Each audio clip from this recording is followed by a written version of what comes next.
末日到来，我在神级避难所孕育出无数名人造人战士，全副武装，物资准备充盈，并且改装了数百辆战车，一切准备就绪。关闭大门，全部进入避难模式。全球灾变，末世降临，只因我通关了末日游戏，没成想游戏竟然变成现实，不仅激活了神级避难所系统，就连新手大礼包也成了我统治末世的神级底牌。由于距离末世到来只剩15天的时间，所以我必须争分夺秒的准备起来，不能浪费一丁点的时间。领取新手大礼包，恭喜主人获得人工智能1万枚晶核，卫星级避难所一座，卫星级避难所选址成功，据线成功，信号屏蔽已开启，人工智能超脑主机开启完毕，认主程序已完成。同时，城东区的一处荒地上突然被一阵迷雾笼罩，紧接着就是一阵地动山摇，地下仿佛冒出了一个庞然大物，地面也多了一些钢筋混凝土的建筑，但这并未惊动任何人。与此同时，全球网络停顿了0.1秒，一道强大的数据乱码在0.1秒内横扫网络，亿万万隐藏在浩瀚网络里的数据防火墙迅速遭到破解。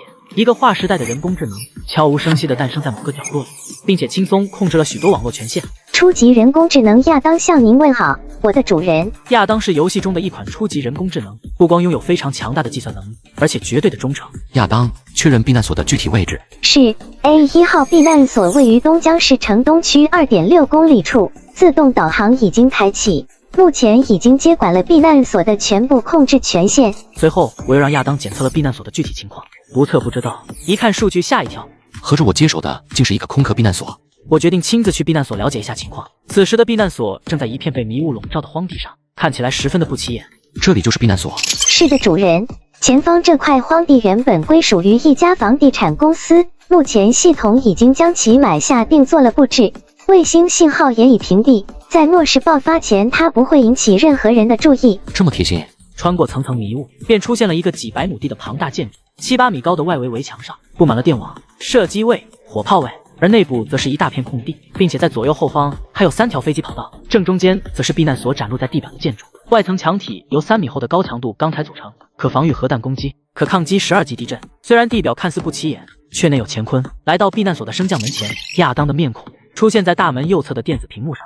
A1 号避难所，欢迎主人回归。果然，避难所内部更像是一个科幻的钢铁监狱，内部直径可达500米，地下深入185米，一共45层，深深地埋在地下，并且拥有完善的生存设施，可供10万人长期生存。末世到来，这也将成为人类最后的生存空间。亚当，介绍一下这里。好的，主人。经过亚当的一番介绍，我大体清楚了避难所的现状。这里居住生活所需的空间和设备应有尽有，但绝大部分设备与器械都遭到不同程度的损坏，急需修复，因此可以执行的作战与生产指令并不多，并且此时这里空无一人，资源紧缺。而现在我要做的就是尽快经营好这座初始建筑。亚当，对于尽快修复避难所以及在半个月内增强实力，你有什么建议吗？主人，目前避难所可以维持最低功率的运转，而您一共只有1万枚晶核，因此根据分析，您的最佳优化选择是制造人造人。随后，亚当又给出了很多中肯的建议。至于人造人，我自然知道。游戏中，玩家利用未来科技制造出拥有各种技能的人造人，一旦人造人大军制造出来，这座避难所才是真的固若金汤。不过我没钱采购物资，这么大的仓库空荡荡的，不趁着这半个月多储备点物资怎么行？主人放心，这个世界的网络防御都非常简陋，您如果有需要的话，我随时可以从各大海外银行秘密转移一批资金到你名下，保证不会惊动任何人。对呀，我怎么没想到，亚当可是划时代的人工智能网络之神。钱这东西说起来就是一个数字，随便去海外银行转一圈，那些没人监管的黑户里边的钱不都任由他转走吗？而且半个月后就是世界末日，就算被人发现了又怎样？难道还能有人来抓他不成？好，马上拟定一个采购计划，高价采购粮食、肉类、种子、化肥、石油、汽油等等一切我们需要的物资，务必在半个月内将全部仓库堆满。价格方面无所谓，但是速度一定要快。随后，伴随着各种数据不断的变化，大量的银行网络被入侵成功，几百个账户迅速建立完毕，资金也已迅速到位。海量的采购计划在0.01秒内就已经制定完毕，并且迅速向各类公司下单，一切轻松搞定。付款过后，只等有人送货来就好。不得不说，人工智能的存在确实便利，这么多的物资，我怕是几个月都搞不定。随后，我便来到了36层。36层是人造人基地与超脑计算机中心，在这里可以制造人造人战士。亚当，检测孕育舱的情况。是。经过亚当的自检程序检测，100台人造人孕育舱只有50台状态正常，其他都有不同的程度的损坏，并且每台孕育舱需消耗20枚晶核，以及每隔24小时才能孕育出一名人造人战士，伴随着一枚枚晶核投放进去，孕育舱开始运转。等待期间，已经陆续有物资送过来，我也只是签收后，让对方卸在了基地外，等到人造人士兵孕育出来再收拾。而此时，我忽然想到一个问题：末日到来的消息，要不要提醒一下九州高层？还没等我刚开口，主人请看。亚当迅速搜索出大量的新闻与机密档案，期间多国已经秘密联合实施了2次陨石击落计划，结果均以失败告终。九州高层虽未公布消息，却已暗中在各地建造了不少官方避难所，并囤积了大量的物资。看来我的担心是多余了。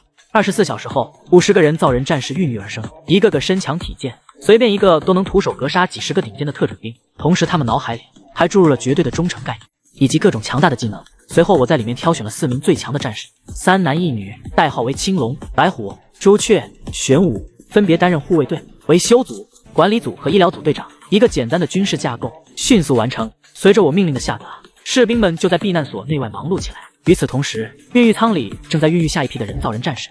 而避难所里，为了保障长期稳定的居住，实现自给自足，在每个生活区还有配套的种植园与养殖园区，通过各种先进的高科技栽培技术和养殖技术，完全可以在短时间内实现避难所蔬菜与肉类的供给。而现在的主要问题是人手不够。亚当，这些种植园必须尽快进行栽种，人手不够就调整一下人造人基地的孕育舱，多培养一些管理型士兵。遵命，我的主人。亚当真是无处不在的存在啊！8层的兵工厂这边也在加班加点的生产和维修。虽然这里的生产线产量惊人，但设备有不同程序的损坏，只能先生产一些枪械和弹药，尽快把护卫队以及避难所外围的火力网装备起来。并且现在兵工厂暂时无法生产战车，一旦末日到来，皮卡车也可以改装成作战车。于是根据我的要求，亚当出了一份改装计划图纸，维修组抽调了一部分人手去改装车辆。万事俱备，只欠东风了。只是一个卫星级避难所的人造人数量最多只能容纳5000人，那么其他生存空间是不是也不能浪费？不过倒是可以提前挑选一批人才。亚当，搜索本市各种科学家、各类技术人员，列出一个详细的名单。另外，市内各大孤儿院的名单也列一份。等到末日到来，这些孤儿我要接回避难所。是。人才是极端的重要资源，而孩子则是一个国家的未来与希望。就在末世倒计时第3天，物资输送彻底停止，亚当的采购计划全部完成，避难所储备充足，总共5层几十个仓库，存放了足够10万人生存3年左右的物资。护卫队也全体武装到了牙齿，还储存了海量的弹药，几百辆车辆的改装也已完成。避难所关闭大门，不允许任何人靠近与外出。与此同时，外界也因为灾难的到来而掀起了轩然大波。次日一早，新闻反复播报着一则关于末世即将来临的通告，各位观众请注意，并且亚当还插入了各地民众听到新闻后的反应。各地民众迅速慌作一团，大量的民众拥挤到超市，疯狂地抢购各类生活物资，街道上也是乱成一锅粥。许多人的情绪已经开始焦躁了起来。亚当还检测到，本市的14个官方避难所，除了一间市政府地下避难所和3间防空洞简单改造的避难所外，其余皆为公园式避难场地，可容纳357万人避灾。目前有关部门正在疏散人流。公园式避难所，这玩意有什么用？遇到地震还可以把民众疏散到那里。一旦末日爆发丧尸，这些地方瞬间开启地狱模式，几十万人聚在一起，8、9成人都会被丧尸感染。东江市1000多万人口，到时候给嘎多少人？虽然现在到处都是陨石降落的讨论，但其实大部分人都还没意识到这场灾难的可怕。许多民众并未当一回事，只以为是一场暂时性的地震。此时我的高中同学群里也在讨论着新闻里的消息，但显然大家都没有当回事。就在此时，班花苏瑶艾特了全班同学，大家怎么一点都不紧张呢？一定要重视起来啊！其实1年前，全球各地就有小道消息传出，这次的陨石降临很可能会引起末日天灾的。国家生怕引起全民恐慌，才一直大力压制消息。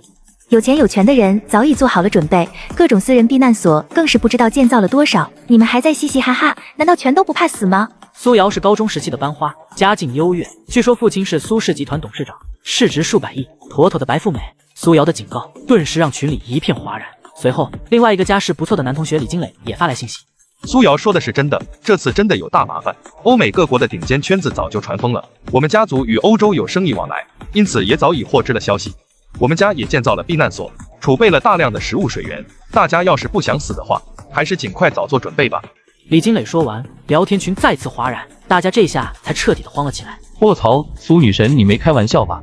这件事真的有这么严重？怎么会这样？不就是一颗陨石吗？卧槽，我还以为就是一场普通的小灾难呢，没想到这么夸张。这是要末日了吗？大家其实也不用太急，有地下室的就住地下室里，实在没办法的就去官方避难所吧，去了总会有人管你们的。我们家的避难所可以容纳数百人居住，大家想来的话，我也随时欢迎，至少安全和食物方面应该是有保障的。随后，苏瑶把他家修建的地下避难所照片发了出来，显然苏家底蕴深厚，不仅建了避难所，而且还有自己的保镖团队。当即就有10多个人表示要去投靠苏瑶，毕竟有一个完善的避难所居住，总是让人比较有安全感的。而且苏瑶的人品性格都不错，待人也十分和善，所以大家对他也十分信任。我没说什么，也管不了那么多。不过就在此时，苏瑶却公开点了我的名字。季燕，你来吗？这次天灾真的很危险，你在东江市的话，最好还是来我家住吧。不用，我有地方住。可恶，死季燕，臭季燕，这么不给面子的吗？呵呵，某些人真是人穷脾气大，自尊心强的吓人呢。苏瑶好心好意想救你，你以为人家是想求你啊？就是去苏瑶家的避难所住，总比你住在破出租屋里强吧？是啊，现在物资这么紧缺，躲在出租屋里吃泡面，你又能撑多久？面子什么的根本不重要，好吗？你们自己管好自己吧。看在大家是同学的份上，给诸位一个建议，不要去官方的公园式避难所居住，尽量单独躲避，不要与外界有任何接触，否则会死人的。全球灾变，末日到来。就在官方发布通告后的第3天，陨石降临，天灾如期而至，全球各地地震不断，各种高楼大厦轰然崩塌，无数人被掩埋在了废墟之中。随着9州救援工作的有序进行，各地正在逐渐恢复生机，但真正的考验还未开始。经过亚当检测，北欧的一家顶尖实验室内发生泄漏，丧尸病毒母体随空气蔓延开来，正以最快的速度散播到全球各地。同时，我让亚当将这则消息匿名发送到全9州，凡是有信号接收的地方，都将收到此消息。很快，消息便席卷9州。丧尸病毒7天爆发，什么跟什么？谁发来的消息？真的是唯恐天下不乱吗？我操！现在大家都在忙的救灾，这谁乱发的消息？我去，这消息不会是真的吧？真个得，一看就是哗众取宠的人搞出来的。许多人下意识以为这是个谣言，只有一小部分聪明人半信半疑起来。很快，亚当通过未断网的部分地区监视到，已经有了丧尸病毒爆发的征兆。东江市内各大救援现场突然出现丧尸袭击，人堆里顿时乱作一团，各大公园更是丧尸爆发的重灾区，数不清的丧尸在人堆里变异，疯狂地扑向身边的幸存者。什么鬼？救命！救命啊！丧尸，真的有丧尸！卧槽，前几天的消息提醒是真的，快跑啊！别过来啊！救命啊！早就提醒过有丧尸的，不相信的人卡了也是情理之中，怨不得他人。随后，我集结了避难所所有人造人战士，准备拉出去试试水。此刻开始，由朱雀担任护卫队副队长，负责统领留守的200人守护避难所。战斗小组300人分6个小队，外出执行作战救援计划。救援人名单以及对方定位将由亚当提供全方位支持。现在外界情况混乱，遇到大规模丧尸袭击不可恋战。傍晚之前必须回到避难所集结。此时的街道上早已乱作一团，在丧尸的无差别攻击面前，大家尖叫着逃窜，仓皇躲避。每支车队在开路车的疯狂碾压下，与此同时也吸引了大量丧尸过来，但还没等丧尸围堵过，就被士兵们打爆了脑袋。而此时，一名中年男人跟他的女儿正躲在酒店1楼会客厅里瑟瑟发抖。此人名叫宋志文，女儿叫宋青青。怎么会这样？陨石撞击蓝星，怎么会出现这种现象？这到底是怎么一回事？爸，我怕外面的叔叔阿姨为什么会变成这样啊？太吓人了！宋志文想起了前几天的消息提醒，陨石撞击蓝星他是知道的，但前几天发的丧尸病毒消息，他与大部分人一样都没当一回事。看来消息是真的，他们变成了丧尸。爸，那我们现在该怎么办？不会该吧？我也不知道。此时的宋志文死死地盯着外界的丧尸，生怕引起他们的关注。但几十只丧尸在分食了几具美味后，凭着嗅觉纷纷走向了他们这边。丧尸们不断地撞击他。爸，怎么办？怎么办？谁来救救我们？很快，会客室的大门被撞破了一个大洞，宋志文父女俩吓得魂飞魄散。紧接着又是一阵大门彻底被撞开，父女俩彻底绝望。就在此时，随着一阵枪声的传来，丧尸们一个个抱头亡。此时父女俩吓得都目瞪口呆，还没等他们缓过神来，随即进来几名士兵，将父女俩带出了酒店。宋志文教授，国际顶尖的科学家，不仅在物理学领域拥有重大的成果，而且在各大学科都有涉猎。认识一下吧，我是 A1号避难所总负责人季燕，很高兴见到2位。现在你们有2个选择，第一是选择跟我走，第二就是自生自灭。缓过神来的宋志文一眼就看出了不对劲。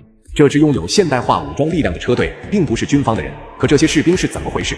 这些改装车又是怎么回事？先上车吧，我们还急着去救下一个目标。父女俩犹豫片刻，果断选择了上车。车队再次向前飞驰，直奔下一个目标定位。一路上，护卫对士兵疯狂开火，任何靠近车队的丧尸都被清空爆头。父女俩被这一幕惊呆了。你们到底是什么人？这么说吧，我们应该算是一个为应对末日而生的避难所组织。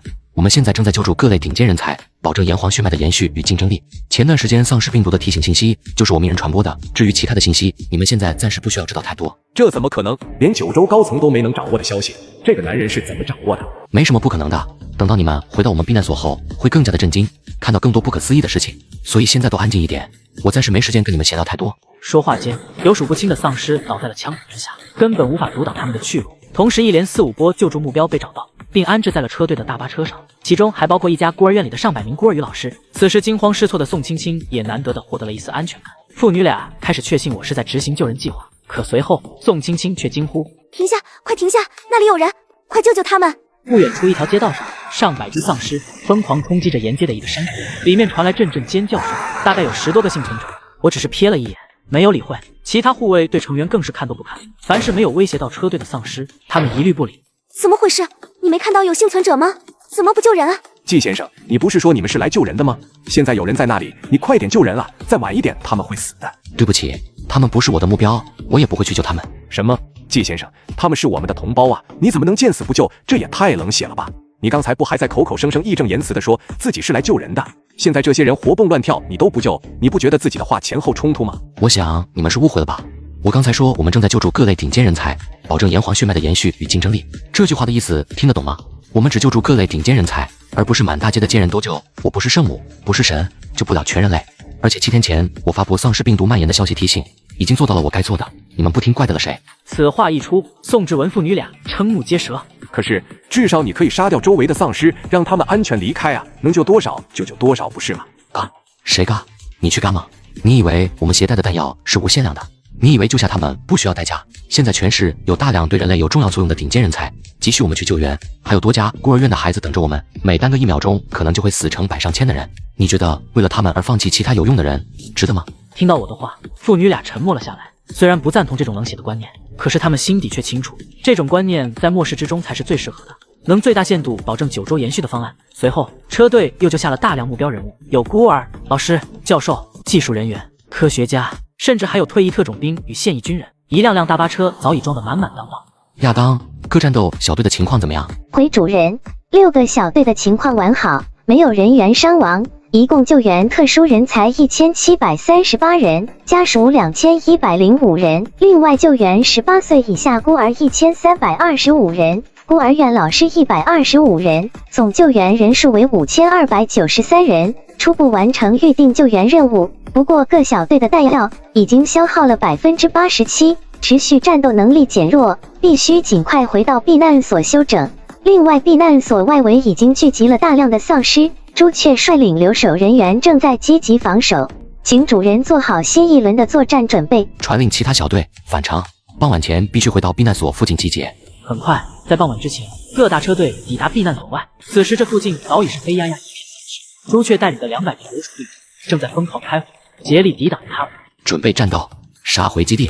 走廊的钢铁墙壁上突然露出一把把隐藏在中场的机枪，直接瞄准了赵星凯。全球灾变，末世降临。我在神级避难所孕育出无数名人造人战士，全副武装，改装战车。就在末日丧尸爆发后，我率领车队外出进行救援计划，不料避难所却被无数只丧尸包围，致使车队无法顺利返回基地。于是我下令各小队准备战斗，杀回基地。随着命令的下达，护卫队战斗阵型，数辆战车各个眼前这1、2万个丧尸顿时遭到了惨烈的袭击。紧接着，伴随着一枚枚高爆手榴弹的击落，剧烈的爆炸气浪吹进丧尸战。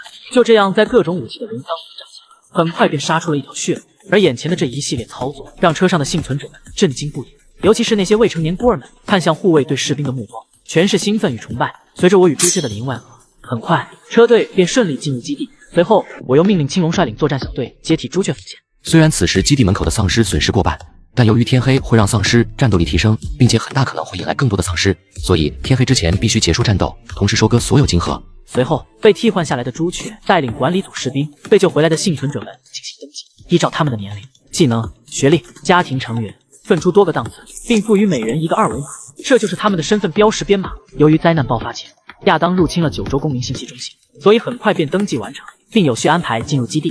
天啊，怎么回事？这是哪里？我没有眼花吧？快看，这里起码有几十层高啊！卧槽，这是谁建造的？这个避难所也太高级了吧！此时的宋志文也是目瞪口呆。正如我所说，基地的一切都会让他惊叹。随后，朱雀便安排士兵们引领大家前往自己的居住层。每个居住楼层有 A、B 2个生活区。A 区全是12人一间上下铺的集体宿舍，这生活空间也太拥挤了吧？还有没有人性啊？人性个屁！我们上学的时候住的不也是这样的吗？每个宿舍都有2个厕所，你就知足吧。是啊，至少大家有床位，有吃喝拉撒的地方，跟外面相比，这里简直就是天堂啊！哈哈， B 区好一点，房间有3人间、5人间，应该都是有家庭成员的才能申请的宿舍吧？正在众人惊奇的四下闲逛时，走廊上的电子屏幕全部开启，亚当的出现再次让众人惊叹。随后，亚当向大家介绍着基地的一些简单生活设施以及规章制度。随着亚当的介绍，大家了解到这里的一切都需要用积分来完成，也就是积分相当于外界的钱，并且亚当还向大家介绍如何赚取积分的一些渠道。未成年人每月发放2000积分，而成年人除了每人新入住基地时赠送的1000积分外，还可以通过不同的劳动内容来获取更多的积分。听到这些，大家也松了一口气，尤其是感觉对待未成年人十分优待。太好了，我可以当厨师的，去食堂工作骑马不死。好开心，我当老师吧，正好可以养活儿子。我们真是够幸运的，丧尸末日还能找到一个居住地，真的是老天保佑。随后，亚当把获取积分的信息一一展示在屏幕上。除了末世前的一些常态工作岗位外，还有加入雇佣军、外出冒险、获取丧尸体内晶核、传承延续炎黄血脉等不同的积分获取方式。大家自然懂得生存法则的残酷。随后，在众人一阵议论后，开始排着队在电子屏幕上报名选取工作。宋志文果断选择加入基地科研实验室。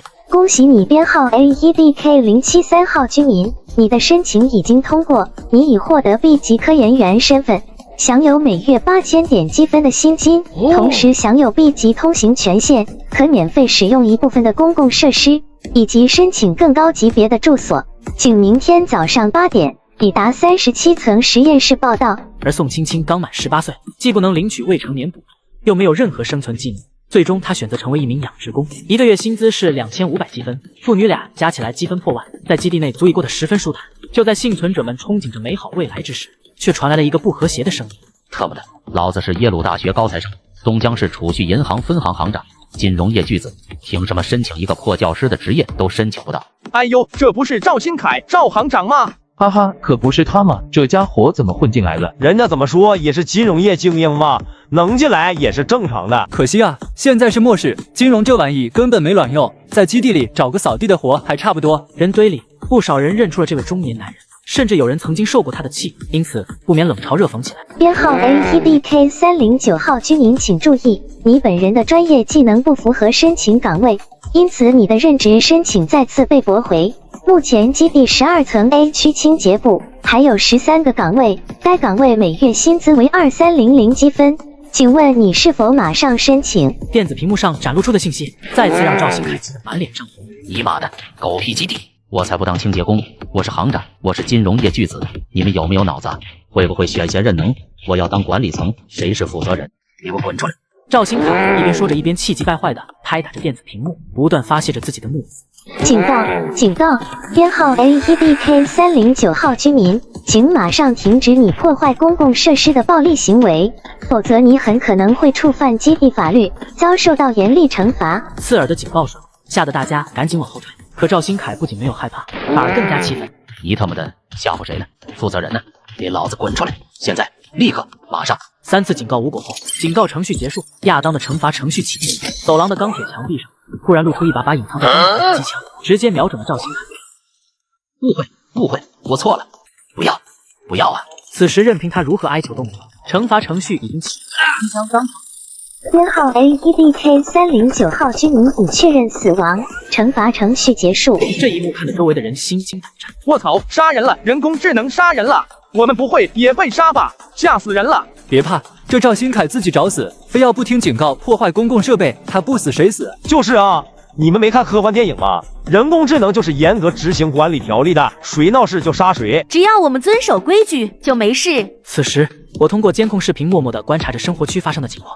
报告指挥官阁下，基地外的丧尸已经清理完毕，一共收获21532枚晶核，目前危机已经解除。收获不错，可惜在路上杀的丧尸没时间挖晶核，浪费了不少。亚当，这次丧尸风暴东江市的损失大吗？回主人，由于断网的缘故，无法实时监测到全市的情况，不过通过各种迹象分析，丧尸病毒已经导致56%的人发生了变异。全市起码有超过850万人变成丧尸，幸存者数量正在急速下降，具体人数无法计算，估计为170万人左右。一夜之间几百万人变成丧尸，全市人口竟然损失一大半。虽然令人悲伤，但终究要面对现实。而这一波收获了2万多枚晶核，有了这一笔财富，避难所就可以进行更多的升级与进化。随后，我让亚当给出一些避难所变强计划的建议。最终，我决定先升级人造人基地的配置，实在躲不过去，弓弩猎枪。几下就能把一波丧尸给干掉。全球灾变，末日降临。我在神级避难所孕育出无数名人造人战士，全副武装，改装战车。就在末日丧尸爆发后，我率领车队外出进行救援。没成想，全市一夜之间，竟有一大半人口变为丧尸。于是我决定必须升级人造人基地的配置。随后，我用收获来的金盒，连续2次对人造人基地进行了升级，等级达到高级。之前损坏的孕育舱已不复存在，一排排完好的孕育舱数量已达500台之巨，这也代表着现在每天可以孕育500名人造人。与此同时，随着1万枚金盒的消耗，培育程序也随之开启，全力培育战斗型人造人。紧接着就是升级基地的信号塔设备，由于断网断电的缘故，导致亚当的能力受到限制，并且后面战斗机的升空作战也需要信号塔的支持。于是我用3000枚金盒将基地信号塔升级为中级，信号辐射范围为方圆100里。与此同时，基地外的信号塔顿时拔高不少。由于信号是开放性的，所以任何人只要手机有电即可登录。由于现在处于混乱期，最多可以电话通讯，登录特定的局域网，其他各大网站则无法登录。信号网络已经搞定，马上制作一个开放性基地论坛，该论坛要有新闻、聊天、发布公告，未来可以用于我们对外招募与任务发布、物资兑换金盒等行动。同时发布一个本基地的简单介绍，以及居民招募报名窗口，允许幸存者们自由申请。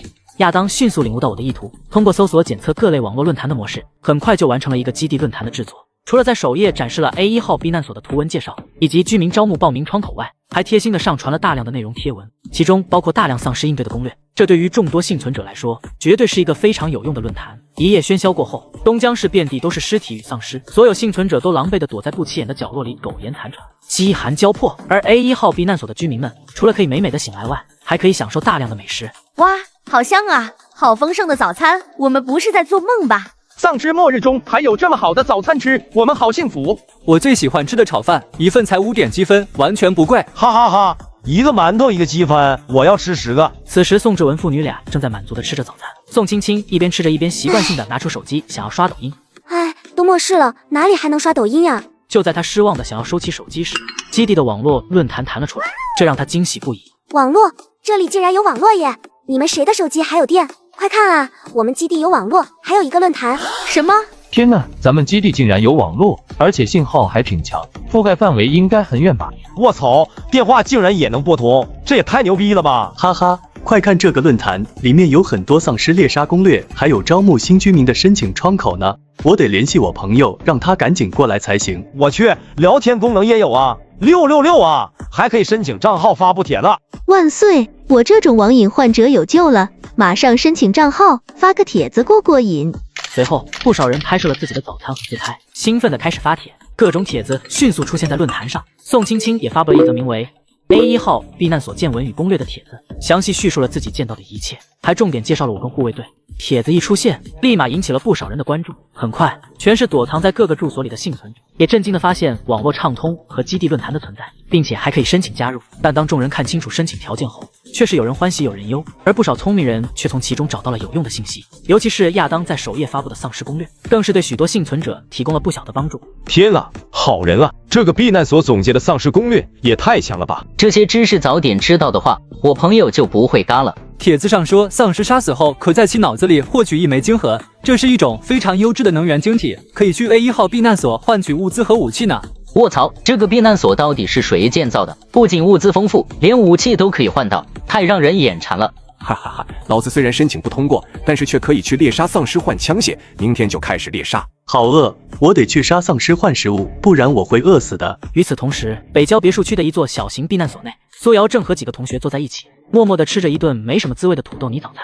显然大家对这些早餐不太满意，但都清楚现在的情况，满大街的丧尸根本无处藏身。在场的人要不是苏瑶顾念旧情，哪一个配住在这种地方？而就在此时，我去，我的手机竟然有信号！快看，还有一个什么 A1 号基地论坛自动弹了出来。什么？不可能，这年头哪里还有什么信号？我们不是早就试过了吗？我的也有信号，真的有一个论坛。天啊，好多人发帖。天啊，卧室里还养这么多禽畜，这个避难所到底有多强大？我也想吃肉，也想吃蛋糕，还想喝肥宅水。我们能报名加入这个避难所吗？太幸福了吧！这里简直是末世的天堂啊！看着居民们晒出的早餐，同学们顿时羡慕地吞咽着口水。而此时的苏瑶却发现了我的名字。由于许多人好奇避难所的掌握者，因此不少幸存者进行了深扒。而宋青青作为与我同乘一辆车的幸存者，她的攻略让许多人的疑惑迎刃而解，而且还有不少人发出我巡视时的画面。也就是说，避难所的主人是他。天啊，基燕就在 A1 号避难所。什么？不可能，他哪里配申请这么高级的地方？就是啊，他又没什么拿得出手的技能，人家怎么会要他？瑶瑶，你不会是看错了吧？季燕现在还不知道躲在哪个臭水沟呢。这个帖子里说的总不会错的。宋青青是我以前瑜伽班的学妹，我认识她。你们看，许多幸存者拍下的照片里，这个人不是季燕吗？他身后还跟着大量荷枪实弹的士兵呢。大家都说他是避难所的主人，也就是说，季燕不仅没出事，他反而很安全，现在更掌控着一个神秘而强大的基地。天哪！我去，这种大型地下避难所建造成本起码超过1000亿，而且还有许多划时代的高科技，他是怎么做到的？难道季燕是某个隐藏身份的富二代？不对啊，我从初中就认识他了，他家是真穷。我去，凭什么呀？凭什么他能获得这种避难所，而我们只能住在这里？随后，苏瑶来到父亲苏天全的房间，将手机里的内容让他看，并将事情前后说了一遍。1号避难所，东江市还有这种地方？苏天全是个枭雄，乱世之中也可以活得很舒服。他不仅是富商，更是在黑白两道都有威望的狠人。现在手底下不仅有大量训练有素的保镖，而且还收拢了不少退伍兵与小混混，更有许多自制武器，并且还联合了别墅区的其他富豪，轻松抵御了第一波丧尸风暴。所以人无远虑，必有近忧，他比谁都清楚。瑶瑶，你这个同学不简单啊，你和他关系怎么样？关系一般，不过还算说得上话吧。好，说得上话就好。走，收拾一下，咱们现在过去拜访拜访。现在外边全是丧尸呢。放心吧，这个论坛里有些攻略说的还是很对的。白天丧尸的嗅觉、听觉、行动力都不如晚上，遇到丧尸就开车撞过去，然后快速离开。我也会多带点人。最主要的是，现在不仅咱们想去，估计很多人都想去看看呢。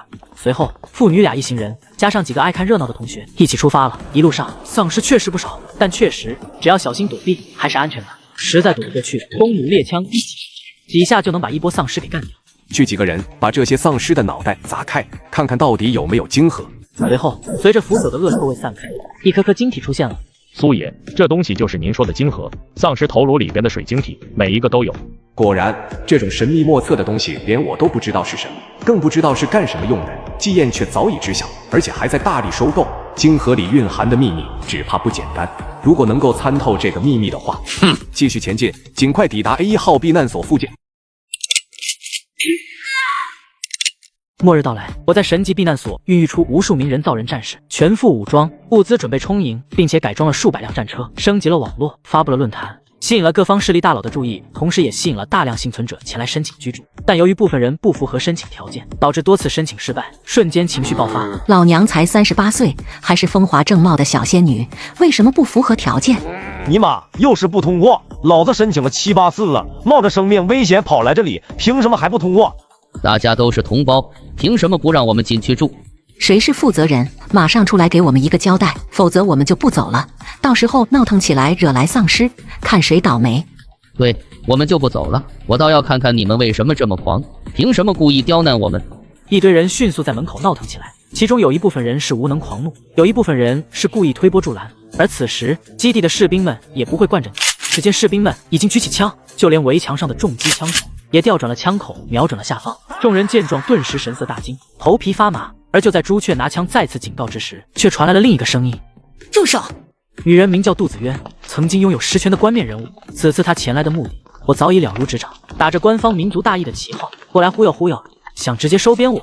当然，这也是他背后大佬的想法。谁给你的勇气这么对待手无寸铁的普通民众？你们基地的负责人是谁？马上让他出来见我！哼，想见我们指挥官阁下，你也配？这是我的证件，让你们负责人马上出来，不要让我说第3遍。呵呵。朱雀并不打算与他纠缠，当即便举起枪，看到我出来才停下了手中的动作。指挥官阁下，指挥官，难道他就是姬燕？这么年轻，他是怎么做到的？此时苏天全等人也围拢了过来。当苏瑶与几个同学发现确实是姬燕时，全都目瞪口呆。各位什么意思啊？这是对我们基地有意见？不敢。季先生是吧？我是东江市抗震救灾委员会的协理秘书，我姓杜，方便聊几句吗？呵呵。季先生，你应该听过我们。几天前，我们还奋斗在抗震救灾第一线，为东江市人民的生命财产而奋斗，你也是亲眼目睹了的。在这种时候，我们理应团结在一起，努力度过这场危机。所以，你应该加入我们，共同对抗灾难。你说对吗？对对对。季先生明白这个道理就好。所谓一方有难，八方支援。现在许多幸存者饥寒交迫，大家需要你，我们委员会也需要你。对对对。此时苏瑶忍不住轻笑出声，甚至人堆里也传出阵阵哄笑。只要不是傻子，都能看出我的态度。好吧，我也不饶弯子了。现在全市100-200万幸存者缺衣少食，急需调拨各处的资源共度难关。不管是谁，都必须无条件服从命令。我代表抗震救灾委员会，准备征用你们基地。从今天起，你们基地将归属我们委员会旗下，一切人员物资由我们统一调配。季先生，你有意见吗？我的天啊，他竟然是来征用 A 号避难所的，我没听错吧？哎呦，这可是好事呀！到时候咱们没准也能住进去呢。哈哈哈，斗地主打土豪什么的，我是最喜欢的。人堆里，许多刚被拒绝加入基地的人纷纷兴奋了起来，而苏天泉等人却露出了一抹鄙夷。这女人真脑残，末世才爆发2天，她的思维还没转变过来呢。躲远点吧，待会别溅你一身血。说完了吗？还有什么大道理一起说出来？我喜欢听。我这个人虽然没有道德，可我喜欢被人道德绑架。继续啊！你什么意思？难道你要拒绝收编吗？如果不能团结一致，我们炎黄血脉还怎么繁衍下去？季燕，你对得起民族，对得起先烈吗？你最好想清楚再说。想什么？想着怎么不劳而获，怎么空手套白狼是吧？好，既然你是这个态度，那咱们就没必要再谈了。有任何后果你自己承担。我送你一句话：任何站在民众对立面的人都不会有好下场的。呵呵，威胁我是吧？好啊，那我先让你们没有好下场。你什么意思？此时朱雀等人再次抬起枪口，几百个枪口对准众人。众人见状，全都下意识地倒退几步。我知道本基地储存的物资，包括其他一切东西，肯定会引起窥私的。可我没想到，什么阿猫阿狗都敢跑来这里撒野。你以为现在还是以前吗？可以任由你想怎么玩就怎么玩，少拿这些狗屁的大道理来压我。末世之中，什么道理都比不过一块面包来的实在。今天敢在这里闹事的，要么你们杀出去，要么我送你们上路。各位可以任选一条。此话一出，杜子渊一行人顿时脸色大变，刚才闹事的人也齐齐变了脸色。就在此时，苏天泉笑呵呵地走了过来。贤侄息怒，在下苏氏集团苏天泉，小女苏瑶曾是你的同学，不知在下可否说几句公道话？哦，伯父请说。这世道纷乱，什么牛鬼蛇神都出来搞事，其实大可不必这么动怒，低调处理就好。说着，苏天泉毫不犹豫地接过猎枪，对准杜子渊就是一枪。杜子渊应声倒地，众人顿时震惊了。等杜子渊带来的人反应过来准备举枪反击时，顷刻间，杜子渊带来的人全被打倒在地，众人被一次次的震惊呆立在原地。而我与苏天泉两人却相视一笑，一切尽在不言中。而此时率先反应过来的各大避难所大佬们趁机过来拜见，一番寒暄后，我便邀请众人一同进入了基地。而苏瑶与几个同学则是默默地跟在人堆后面，虽然是同学，此时却不敢相认。等众人进入基地后，再次被震撼到了，竟有如此科幻般的基地，这地方只怕连核弹导弹都未必轰得开。苏伯父这次过来，除了拜访之外，应该还有其他事吧？贤侄快言快语，那我们就不客气了。这次过来就是想采购一些武器，你也是知道的，丧尸是咱们的共同敌人，乱世之中没有枪，我们实在是没安全感啊。了解到他们的诉求后，我便让士兵抬了几个箱子过来，里面不仅有手枪、步枪，还有大量的手雷、子弹。卧槽，手枪和突击步枪这么多，还有这么多美式军火，你这是抄了军火库吗？好枪绝对是好东西，但不知道是什么方式购买呢？物资我这里不缺，武器更是想要多少有多少，只要你们有金盒，一切都好商量。又是金盒，季兄弟，这金盒到底有什么用？我们用多少金盒才能兑换？价格也十分低廉，一把 M9 手枪30枚金盒，一把 M16突击步枪只需50枚金盒，手雷1枚金盒一个，子弹1枚金盒10发。我去，这个价格简直太诱人了！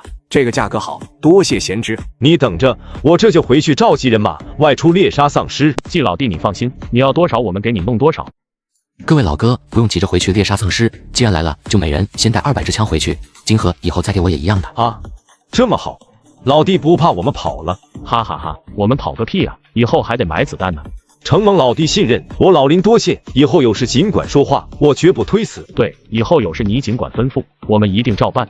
就在苏天泉等人个个喜笑颜开之时，一旁的苏瑶等人个个眼睛里却布满敬畏。季燕，我们能来你的基地居住吗？对啊，我们能过来定居吗？我们可以帮你做事的，帮你管理基地也可以的。是啊，外边太乱了 ，A1号避难所简直是天堂，我们要是能住进来就好了。季燕，如果方便的话，让他们住这吧。我们家的避难所有点小，确实委屈大家了。呵呵，吃着碗里的，看着锅里的。你们想获得居住权，可以去申请，只要符合条件的，马上可以住下来。如果不能通过，那我也没办法。这么大的避难所，我不可能随意徇私的。要是能申请通过的话，何必亲自找你呢？王八蛋，这是什么？你们都别失落了，季燕管着这么大的基地，总得要公私分明的。而且我们家也向季燕买枪了，以后安全方面不用担心，日子会好过起来的。以后我们还是老老实实跟着苏瑶混吧，至少她不嫌弃我们。A1号避难所门槛太高，我们高攀不起呢。听着大家阴阳怪气的声音，我并没有理会他们，而苏天泉眼中却闪过一丝惊芒。随后交易谈妥，大佬们纷纷带着军火告辞了。回去后找个借口，不要再让瑶瑶那几个同学出现。快，速度要快！末日到来，我在神级避难所孕育出无数名人造人战士，全副武装，物资准备充盈，并且改装了数百辆战车，升级了网络，发布了论坛，吸引了大量幸存者前来申请居住。仅仅不到7天的时间，避难所人口就已经达到10万人，数量达到了上限。随着基地人口的爆满，岗位需求也大大增加，并且由于种植区蔬菜的陆续收割，导致基地居民无法内部消化，产能过剩，所以我决定把每个生活区的工厂启动起来。由于机器都是现成的，稍加维护就可以正常运转，所以在短短几天内，基地内开设的工厂就多达30多个，而且还在陆续的开放中。同时，为了基地稳定发展，减少不利因素的存在，我让亚当建立了居民个人分析档案，每个人的言行举止等相关信息都有记录与分析。除了可以随时调用外，也是为了接下来招募雇佣军做准备。由于系统强行规定，一个基地最多只能有5000人造人，因此想要单凭护卫队保护基地，难免有点势单力薄。所以招募雇佣兵的计划也必须提上日程，为接下来的作战做准备。准备一下，明天开始招募雇佣军。此时正值午饭时间，大家正在食堂一边吃饭一边聊天。我跟朱雀巡视到此，大家看到我后，纷纷站起来跟我打招呼。大家不用这么客气，在这过得还习惯吧？各位对我们基地有什么意见吗？有意见可以说出来，我们好积极改正。现在有吃的有喝的，大家都很满意呢。就是什么？别怕，有什么意见就说出来。基地是我们大家的，都有维护好它的义务和责任，不是吗？不是说要招募雇佣军的吗？我是退伍兵出身，身手还不错的，什么时候开始报名？雇佣军的招募明天就会开始进行，大家稍后可以从手机上查看相关公告。季先生，您又换新手机了，挺贵的吧？不贵，这是我在转转买的二手华为 Mate 40 Pro， 比新机便宜了4000多，省下来的钱都能再买双球鞋了。最近好多人在用转转。是啊，转转是个官方验二手平台，每台手机都经过工程师全面检验，比一般的二手要靠谱。上面的笔记本电脑也挺划算的，推荐你也去转转。我们会陆陆续续招募1万人进行整训，并且发放武器，提供各种高额的薪金奖励。太好了，雇佣军竟然要招募1万人，还配备最好的武器，这可是天大的好事啊！我得加入。我可是退役兵，要加入也是我先来。季先生，我有个问题可以问吗？此时，一名身高近乎2米的壮汉举着手发问：自家基地里竟有如此彪悍的人，你有什么问题吗？是这样的，我叫李铁柱，以前当过兵，自信是够资格加入您的雇佣军的。可是如果我有一个娃才5岁，他母亲在这次丧尸风暴里死了，如果我去参加雇佣军的话，他该怎么安置？咱们基地有幼儿园之类的地方吗？此时，只见李铁柱身后却有一个怯生生的小女孩，同时这个问题也引起了不少人的关注。大家都知道，我们基地对未成年人每个月的补助金，足以让这些孩子们衣食无忧，快乐成长。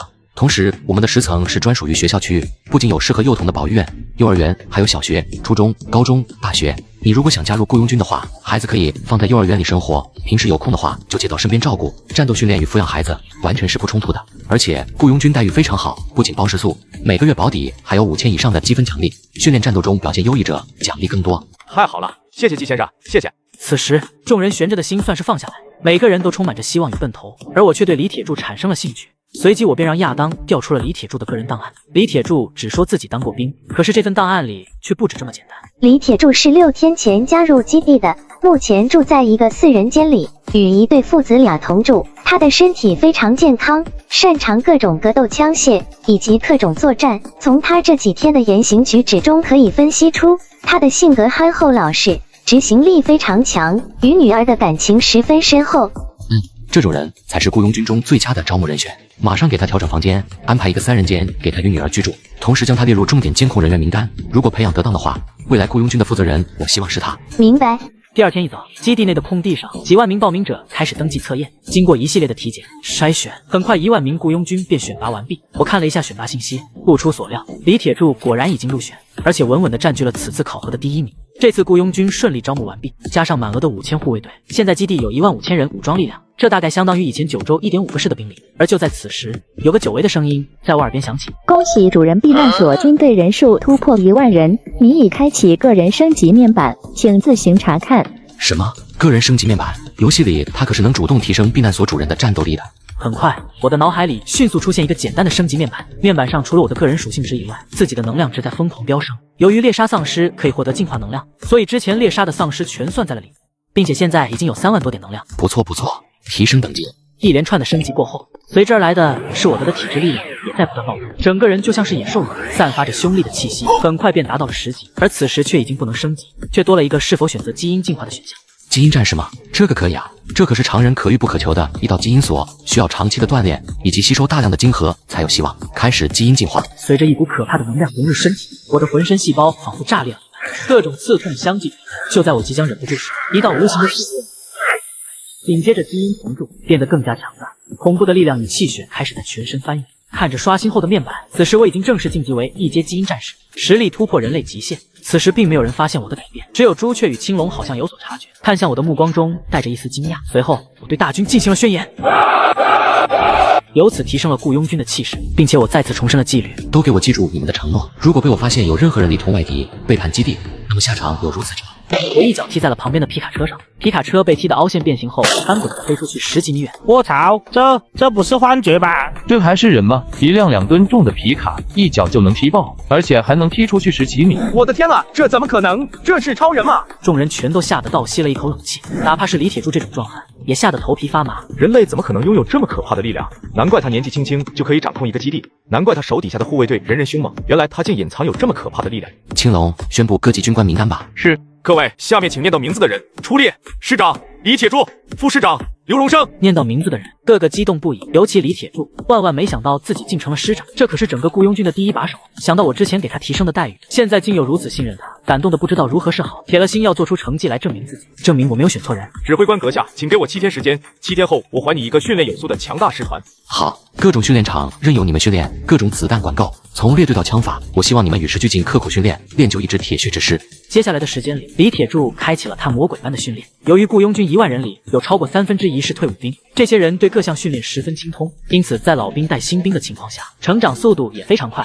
但由于军队扩张以来，全都只是装备了枪械和车辆，所以直升机之类的作战武器也必须安排上。维修组对装甲车和直升机生产线的维修完成的怎么样？不太好，由于目前装甲车和直升机的生产线大部分设备处于损坏状态，维修组没办法在短时间内完成维修工作。看来只能选择系统维修或者升级了。现在我们的晶核数量有多少？25123枚。这么少，也难怪招募满5000人造人就消耗了大半的晶核。看着系统面板上直升机与装甲车的晶核消耗数量，我只能选择维修。随着一连串的提示音过后，兵工厂里各种损坏的设备发生了奇迹般的改变，并且当我赶到这里时，维修组负责人白虎已经带人在调试设备了。指挥官阁下放心，经过全方位的检测，各种设备运行正常，随时可以进行各种零部件的生产。亚当发布的直升机和装甲车型号多久可以生产一台？直升机生产时长为7天1台，装甲车1天5台。好，立刻开始生产。2条生产线必须日夜不停，全力生产。很快7天的时间一晃而过，李铁柱训练的雇佣军整装待发。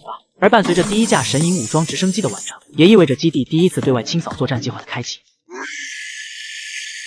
末日到来，我在神级避难所孕育出无数名人造人战士，全副武装，物资准备充盈，改装了数百辆战车，升级了网络，发布了论坛，组建了1万人的雇佣军师团，训练有素，整装待发，并且随着第1架武装直升机的组装完成，基地第一次对外清扫作战也随之开启。指挥部内，护卫队高层与雇佣军高层正在等候着我的命令。各位，现在丧尸已经在外肆虐了大半个月时间，全市100-200万幸存者生活在水深火热之中，每天都有人失去自己的生命。我们基地虽然暂时没有任何危机，可是却不能掉以轻心，只有训练出百战精兵，才能保护民众的生命安全。所以接下来我们要执行基地第一次对外扫荡任务，目标是将基地外方圆5公里内的一切丧尸扫平。大家有没有信心？请指挥官放心，我们雇佣军绝不给您丢人，我们有信心在实战中快速成长起来。好，大家请看，我们基地周围5公里全是市区，灾难爆发前预估人口大概有30-40万人，也就是说，我们最低限度也要面对几十万丧尸的攻击，同时激烈的作战很可能将其他区域的丧尸吸引过来，因此这次的大规模对外扫荡是非常危险的，我们绝对不可以孤军冒进，各部门要听从指挥协同作战，务必以最小的代价完成作战目标，都明白了吗？明白。好，此次对外扫荡作战总指挥由青龙担任，雇佣军全军出战，以连为单位开始进军，护卫队出战3000人，重点负责支援作战以及新型监测设备的安装，务必尽快完成这附近监测体系的搭建，能做到吗？能，请指挥官阁下放心，保证完成任务。好，出发。李师长，请你率领雇佣军向基地东南方向的主要街道缓步推进，抵达预定位置后构筑防御工事，然后开枪引来丧尸交火，护卫队会为你们提供火力支援。明白，兄弟们，出发！很快，大军在交替缓慢地进入作战区域，而我带着青龙整队，直接乘坐武装直升机，开启了空中巡航指挥模式。基地附近的街道、空地上聚集着不少幸存者，他们虽然不能入住基地，却知道 A1 号避难所附近是非常安全的，所以不少聪明人都往这里聚集，形成了一片不小的聚集地。而不远处的高楼大厦、天台等地也依稀可见许多幸存者的踪迹。当这些幸存者发现基地内的大动静，以及看到一架直升机升空时，许多人开始议论起来。我去 ，A1 号避难所这么多大军出动，起码上万人吧？天啊，连武装直升机都有 ！A1 号避难所的实力真是牛逼啊！我去，这么大动静，难道是 A1 号避难所要出来猎杀丧尸吗？什么啊？这可不是猎杀丧尸，这叫做大规模清扫！哈哈哈，咱们有福了。等到他们扫荡完这片区域的丧尸，咱们也能睡个安稳觉了。是啊，希望基地的士兵给力一点，把这附近的丧尸扫平，我们也能安全一些。说话间，雇佣军已经被丧尸发起攻击，大量的丧尸隔着皮板底远处游荡的丧尸听见动静，纷纷向这边扑过来。兄弟们，加大火力，重机枪手交替掩护攻击，不要让丧尸冲过来。数不清的子弹疯狂，燃烧弹与高爆手雷更是不要钱的砸出去，丧尸也一波又一波的疯狂扑杀过来，但大多就已经短暂回避了下来，从始至终都没惊动护卫队出手，单凭雇佣军就已经稳稳的挡住了丧尸的攻击。快，挡住，不要慌，要稳扎稳打。此时李铁柱站在一辆铁甲运兵车的观察口处，不断的下达命令。现在丧尸的攻势减缓，远处的丧尸还没补充过来，全线推进50米，重新构筑防御工事，给老子打上去！拾荒组的人呢，还不快点出来搜集金河，还有沿途各栋大厦的物资，都给老子搜集干净！快！看到这满地的丧尸尸体，以及周边已经确认安全的大楼，拾荒者们激动的嗷嗷叫，争先恐后的往前跑，直接冲入战场疯狂搜刮。与此同时，护卫队趁着大战吸引丧尸注意力的时机，还分出一部分人在各处安装监测设备。这些监测设备通过太阳能转化电能，然后连接网络，变成为亚当在每一个街头巷角的眼睛。而这一切全都尽收我眼底。这个李铁柱还是有点本事的。不错，走，我们再到处看看。此时地面上丧尸四面，可是天空却暂时还是安全的。而就在此时，我突然看到一拨人在猎杀丧尸。这些人是谁？其实这种猎杀丧尸的行为并不罕见，组队杀丧尸也是常有的。可是这拨人却并不一样，他们训练有素，武器精良，而且人数不少，相互之间还不配合。不少人身上穿的好像衣服。主人，他们是57军残部的人。现在东江市除了我们 A1 号基地外，还有4大官方避难所的势力，是不少幸存者想要加入的大势力，其中就有57军残部，为首者名叫陈卫国，以前是上校捐贤，现在手底下也招来了不少人马。没想到在这碰见了他们，这些家伙实力不错呀。他们猎杀丧尸，一来是在搜集物资，二来也顺手挖金河。难道他们发现了金河的秘密？主人放心，他们没有发现金河的秘密，挖金河只是想找我们兑换武器与物资而已。现在我们基地中的武器与物资不少都流入了各大势力中，4大基地都十分眼馋，最近正商量着接触主人你呢。原来如此，走吧，回去。直升机开始返程。与此同时，我随手打开了自己的个人面板，大量的信息提示不断闪烁，我的进化能量已经达到了11万多，开始升级。一连串的升级过后，11万能量点迅速消耗一空，我的等级也提升到了15级，同时我的身体也变得更加强大，浑身上下隐藏着一种爆炸性的力量。只可惜不够第2次基因进化。现在战况非常顺利，杀几天丧尸应该能捞到几10万点能量点才对，到时候再升级吧。此时李铁柱带领的雇佣军已经推进了几百，而护卫队跟在后面根本没有接触到。不错。就在我满意的准备结束巡视行程时，却出现了让我脸色大变的家伙。只见一个与寻常丧尸有极大区别的家伙，竟在天台楼顶间不断穿梭跳跃，速度飞快地扑向战场。是铁使者？怎么会？末日到来，我在神级避难所孕育出无数名人造人战士，组建了万人无人士，各种枪支弹药、作战车辆应有尽有，并且伴随着第1架直升机的组装完成，也开始了我的第1次丧尸清扫行动。而就在大军作战稳步的推进时，一只铁使者出现，让我震惊不已。他作为丧尸的变种，不仅速度飞快、力量惊人，而且舌头长达数米，像一把利剑，战斗力比一般丧尸强大几10倍不止。此时李铁柱也发现了铁使者的存在，大家小心！一声惊呼，虽然士兵们加大，但由于铁使者的速度太快，火力网根本无法锁定，眨眼间便窜入了队伍。顷刻间便有士兵。此时由于防线出现了漏洞，无数丧尸兴奋地扑杀上来。我去，这是什么鬼东西？啊！丧尸冲上来了，开枪啊！快开枪！雇佣军的防线顿时乱作一团。而就在此时，我从高空一跃而起，瞬间大量的碎石几10个嗷嗷叫的丧尸当场就被轰飞出去。此时舔食者我以最快的速度冲过去，抓在手上。舔食者疯狂地朝我扑杀着，但还没等他的舌头就发动机，狠地一扯，砸向四周。大量的丧尸也被他的膝盖击落，但我并没有停住，而是再次发力，将舔食者一把扯回自己。我用前距离打出，当场打爆了舔食者的膝盖，而呼之欲出的是一枚血红色的金火。天啊，这还是人吗？卧槽，我没眼花吧？从高空落下都没事，这是超人吗？此时众人震撼的目瞪口呆，不仅雇佣军的士兵满脸不敢置信，就连在远处高楼上观战的幸存者们也震惊不已。发什么呆？堵住防线，继续开火！是，兄弟们，快，堵住防线，继续开火！士兵们回过神来，扣动扳机，刚才紊乱的战场立马稳如泰山。对不起，指挥官阁下，都是我的疏忽，导致了士兵们的死伤，请你处罚我吧。没事，战场上死人是正常的，舔食者的强大根本不是现在的你们可以对抗的。是，收拾一下阵亡士兵的尸体，抓紧救治伤者。阵亡的人如果有家属的，一律丰厚抚恤；没家属的就收拾好骨灰，改日安葬。受伤的不惜一切代价治疗，残疾了有基地养，雇佣军中缺少的名额优先从拾荒组中挑选。明白。看来情况有变化，必须尽快搭建起全市的监测体系才行，不然这类事情可能会层出不穷啊。您刚才说这鬼东西叫做舔食者，它比一般丧尸强太多了，难道还能大规模的出现吗？总有一天会的。就这样，第一次对外清扫作战一共持续了5天，不光清扫了30多万的丧尸，收获了几十万金和与几十万个人进化能量，还有海量的物资，既增加了基地的战略储备，也让全市的幸存者看到了我的硬实力。各位，此次对外扫荡大作战的整体战略目标已经初步达成，各部门尽快进行休整。这次作战我们清扫了30多万丧尸，极大的减轻了全市幸存者的生存压力，你们都是好样的。不过这次作战也暴露出了许多问题，各位回去后各自总结出我们存在的缺陷，尽快成长为一支铁血之师。我想说的就这么多，你们谁还有问题的？现在可以说出来。我有个问题，5天的作战里，我们一共遭遇到3次舔食者，除了第一只被老大收拾外，其他2只都给我们带来了不小的伤亡。我想问问他们是从哪冒出来的，我们又该如何应对？未来的丧尸会不会变得更加厉害呢？李铁柱提出的问题让大家都不免皱起了眉头。舔食者不光让雇佣军损失惨重，就连护卫队也死伤了20多个士兵。这个情况由宋教授跟大家说一下吧。各位，我是基地科研所的负责人宋志文。最近我们的科研人员一直在跟踪研究丧尸与环境的变化。对于李师长的问题，我可以明确的回答：丧尸是会变得更加厉害的，他们正在不断的进化之中。据我们检测发现，丧尸病毒的活性比1个月前增强了1倍，而他们的实力也随之增强了1倍，甚至涌现出了不少更强大的类型，也就是舔食者。众人闻言倒吸了一口凉气，难怪最近的丧尸越来越难杀死，这些家伙竟然会进化啊！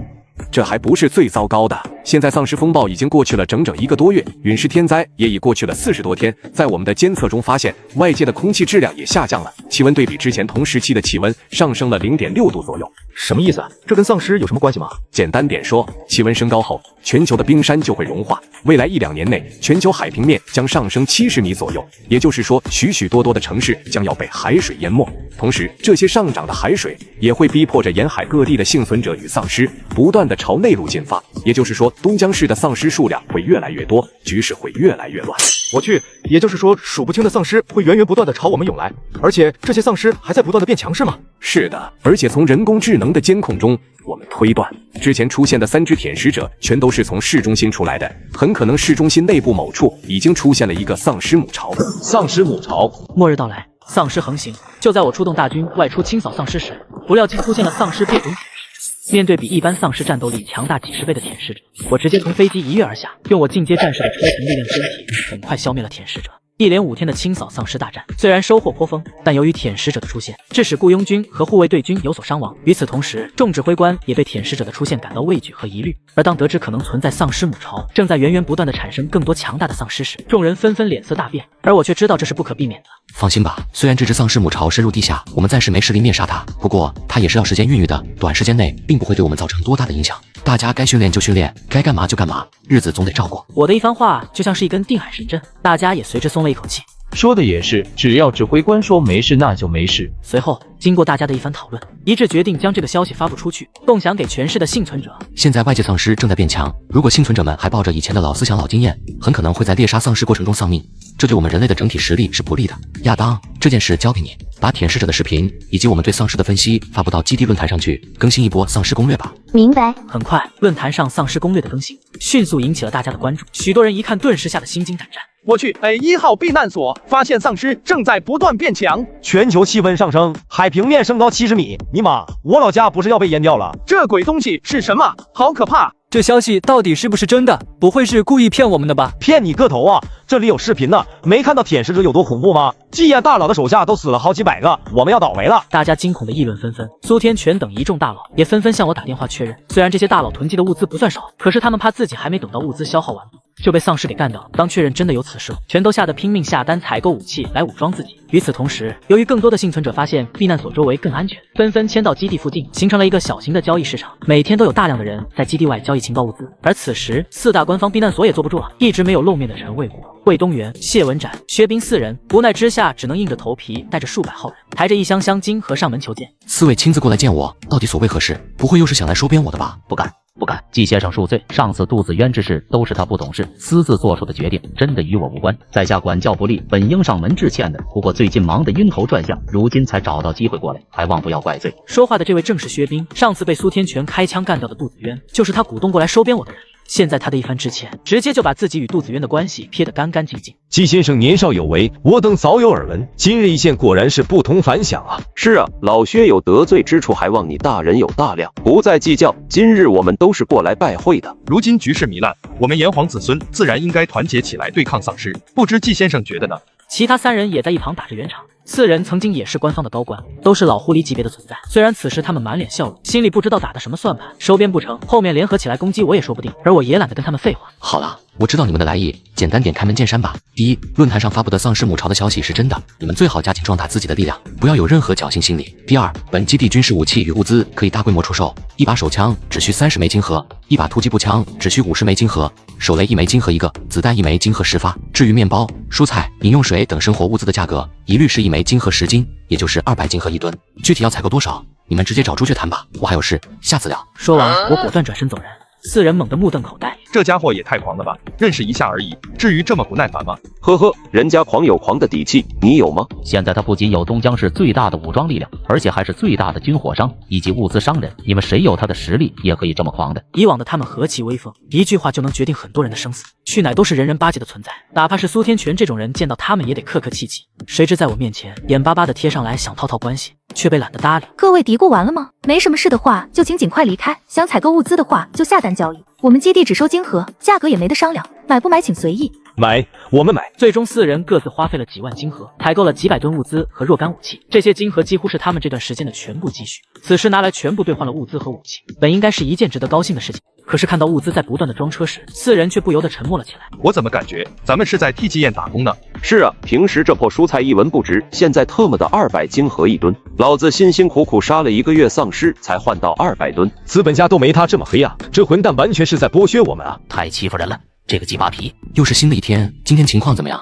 不错，各大势力不断购买物资与军火后，发疯式的清剿丧尸，全市各地都打得不可开交，并且我们基地外还形成了一个交易市场，都是幸存者们自发组织起来的。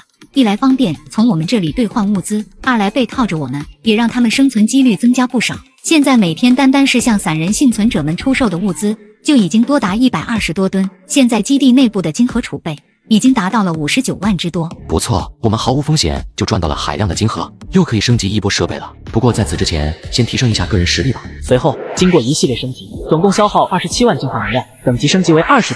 您已满足第2次基因进化条件，请问是否进化？进化。随着进化的开始，一股恐怖的能量席卷全身，熟悉的剧痛再次传来。与此同时，也能感觉到自己的体内基因组织正在发生变异。许久后，我吐出一口黑血，而身上却汹涌着恐怖的气势。终于进阶成2级基因战士了，果然身体实力比之前强大数倍不止。有了强大的力量支持，我的基业才能更加壮大。既然现在有这么多金盒，也该再提升一下基地的实力。末日到来，我出动大军，清扫了方圆5公里范围内的丧尸，并且经过连续5天的作战，收获了数万枚金盒和进化能量。随后，我的个人等级也提升到了20级，并且成功晋级成为2级基因战士，个人实力比之前强大数倍不止。但由于舔食者逐渐增多，其他势力虎视眈眈，所以除了提升个人实力外，还必须抓紧提升基地的实力才行。因此，不光各类设备需要升级，人造人实力的提升也是重中之重的事情。所以，投资护卫队是最佳的选择。系统升级孕育舱等级以及重塑人造人士兵需要多少金盒？高级人造人基地升级为1星级人造人基地，将需要35000枚金盒，后期每月孕育1名士兵，价格为100枚金盒。现有士兵等级提升仅需80枚金盒。哦，这么贵？升级。恭喜主人扣除35000枚金盒，人造人基地升级为1星级别。系统提示过后，人造人基地的孕育舱瞬间发生了变化。朱雀，进去试试。是。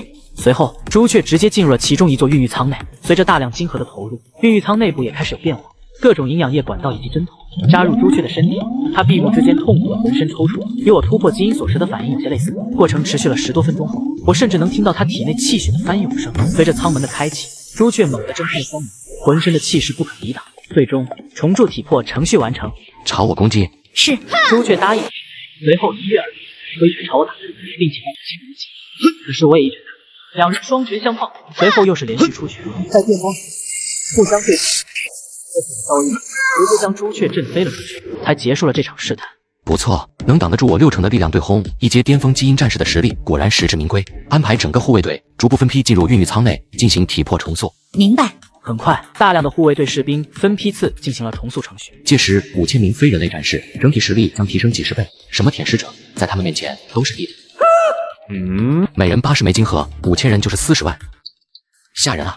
幸好发了一笔小财，不然的话还真的支撑不起这次的消耗呢。现在还剩下15万多的金盒，该升级什么呢？亚当有什么建议吗？主人可以升级直升机生产线，现在直升机的生产效率太低，7天也才生产1架，目前整个基地才3架，空中力量实在是薄弱环节。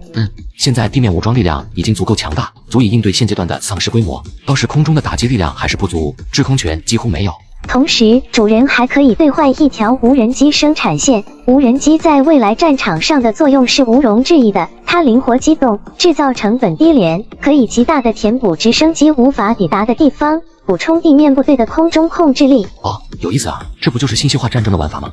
几百架携带有微型导弹的无人机，在电脑的操控下执行一体化全方位的火力轰炸，这场面得有多刺激！而且它不仅可以完成轰炸任务，还可以完成各类侦察、定位、追踪任务，绝对是物超所值的宝贝。升级直升机生产线需要25000万枚金盒，兑换无人机生产线需要45000万枚金盒。这样一来的话，金盒储备还有8万多枚，还有其他推荐吗？主人还可以兑换一套人工合成淀粉的设备，建造属于自己的面粉工厂，彻底解决食物储备不足的问题。人工合成淀粉就是传说中的喝西北风就能填饱肚子的黑科技吗？这可是好东西啊！以前九州曾经发明过这项技术，听说是用2氧化碳来制造面粉。一旦这种工厂建设起来，未来基地10万人每天呼吸的2氧化碳以及外界空气中不断变浓的废气，全都可以源源不断的变成面粉，这得养活多少人啊！好，就这3个，兑换。您选择升级直升机生产线，扣除25000枚金盒，初级生产线晋升为中级。您选择兑换无人机生产线初级，扣除45000枚金盒，兑换成功。您选择兑换人工合成淀粉车间初级，扣除7万枚金盒，兑换成功。经过一系列的升级，首先发生变化的是直升机生产线，原本7天才能生产1架直升机，现在速度直接提升了1倍，7天可以生产2架。紧接着是无人机与人工合成淀粉车间，白虎带领着维修组迅速赶赴现场，调试着各类设备。而我首先来到人工合成淀粉车间，毕竟这里关系到未来能不能喝上西北风。这里不像是工厂车间，反而像是一个庞大的科学实验所。这些仪器可以搞定吗？需要多少人手才能操控？每天的产量是多少？仪器设备全部正常，操作也十分简单，经过简单培训即可上岗。这个车间拥有大量的仪器，实际生产面积应该有3000平方，需要大概300人轮班工作，每日的产量大约是8万斤左右。这么点大的车间，一天就能生产出8万斤淀粉，这不是意味着可以让几万人喝西北风喝到饱？是这样的，这种新型的人工合成淀粉技术非常先进，它的1平方米培养器米的产量，相当于5亩地不间断的种植高产玉米的产量。这里总共有3000平方米的生产区域，产量可想而知。而且这还只是初级车间，如果升级到中级或者高级，那么车间会更大，产量会更夸张。好，很好。人工合成淀粉车间现在还太小，暂时产量不算太高，先让护卫队接手保证生产吧，未来扩大之后再招募工人生产。是。随后我又视察了无人机生产线，生产几台试试。是。白虎迅速带人调试设备，随着机床的启动生产和组装，7、8分钟后，大中小3种类型的无人机就摆在了眼前。指挥官，我们这条生产线可以生产的3款无人机：迷你型的侦察类无人机、中型自毁无人机和大型远距离侦察攻击机。如果未来无人机生产线继续提升，我们还能生产出更加强大的无人机。这3款只是初级版本。不错，好东西啊！它们的产量大概是多少？3款无人机产量都不高，工人够多的话，迷你型可以做出200台，中型技术含量最低可以做出500台，大型的体型较大，零件复杂，只能做30台。不错，赶紧招人开工。大型与迷你型先少量生产，中型的有多少给我生产多少。充气娃娃，充气娃娃，大明星同款，让你告别双手的困扰，绝对是你末世中最佳的解闷伴侣。手机，新款手机刚从苹果仓库里收集到的新款手机，变一大甩卖咯。末日到来40多天后，我不光自己晋级成2级基因战士，还对基地进行了2次升级，5000名护卫队士兵也全部升级为1阶基因战士，实力大大提升的同时，为了拥有制空权，我不光对直升机生产线进行了升级，提高了产量，甚至还兑换了无人机生产线，并进行了批量生产。为了测试无人机的操控性能，我亲自指挥此次测试任务。一大早，避难所附近的商贩们便在卖力的吆喝着，而此时基地内浩浩荡荡驶出几十辆装甲。咦，今天基地有什么大行动吗？怎么搞这么大的阵仗？谁知道呢？